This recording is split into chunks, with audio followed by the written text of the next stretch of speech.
Happening right now, all through the night, a prayer vigil has been taking place in support of a man who has been taking sanctuary inside a church in New Haven for nearly a year. Channel 3 Eyewitness News reporter David McKay is live in front of the Immigration and Customs Enforcement Office in Hartford.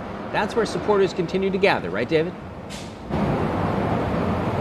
It was a cold night outside for anyone to be outside, for that matter. Religious leaders, faith leaders, supporters, they were all outside the federal courthouse here this morning. The ICE offices trying for one goal, and that's to get a man back home. Nelson Pinos has been in the U.S. illegally since 1992. He lives here with his wife and 3 children. But just a few weeks before last Christmas, he was ordered to return to his native Ecuador. Instead, he took sanctuary at the First and Summerfield United Methodist Church in New Haven.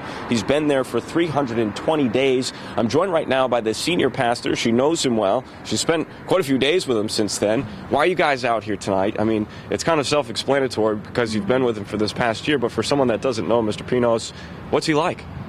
Nelson is an amazing father. That's kind of the main thing that I've learned about him. He's a great neighbor. He's an irreplaceable member of our community, but he's a great father to his 3 kids. And we want to make sure that he can get home so that he can tuck them into bed at night and live a normal life, attending events with them at school and in the community. What's the situation been like for him over this past year as far as stress going through this, as well as has his family been able to come and visit once in a while? His family is very devoted to him. They come every day to be with Nelson in the church, and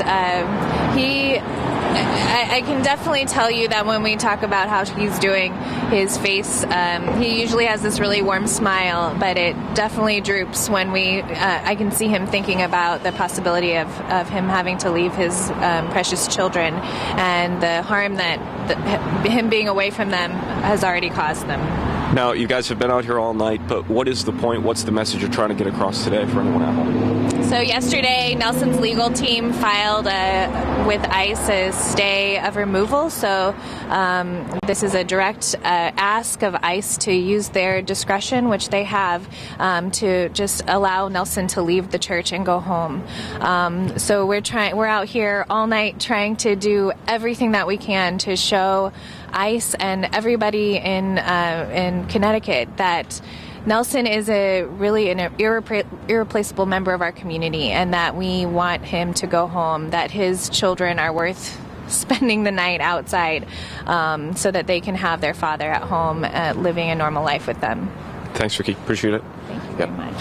So if you're driving past this morning, you see this group of people, you'll know they've been out here all night. You'll know the reason why. Again, this fight is far from over, and they're expected to be out here throughout at least some of the morning this morning. Live in Hartford, David McKay, Channel 3 Eyewitness News.